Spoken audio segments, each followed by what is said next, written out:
मी नुकताच नाशिकला गेले होते आणि नाशिकमध्ये ना खूप सुंदर असं मंदिर आहे. ते मंदिर म्हणजेच कोंडेश्वर मंदिर. हे मंदिर नाशिक जिल्ह्यातील सिन्नर तालुक्यात वसलेलं एक अत्यंत जुनं आणि एक सुंदर असं मंदिर आहे. असं म्हणतात की या मंदिराचे बांधकाम साधारण 11व्या ते 12व्या शतकात झालेलं असावं आणि या काळातले स्थापत्यकला खूप प्रगत होती आणि त्यांचा उत्तम नमुना या मंदिरात तुम्हाला पाहायला मिळतो. मंदिराचे बांधकाम हेमाडपंथी शैलीत केलेलं आहे. म्हणजेच दगडावर दगड ठेवून कुठलाही चुना किंवा सिमेंट न वापरता बांधलेलं आहे हे मंदिर. या शैलीमुळे मंदिर आजही अतिशय टिकाऊ आणि सुंदर असं दिसतं.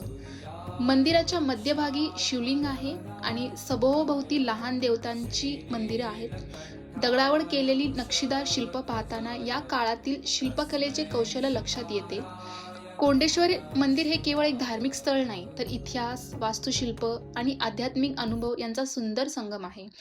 या मंदिराला भेट दिल्यावर तुम्हाला जुना इतिहास आणि त्यांची शिल्पकला यांचा थेट अनुभव घेता येतो. परिसर शांत आणि निसर्गरम्य असल्यामुळे येथील वातावरण मनाला शांती देणारी आहे.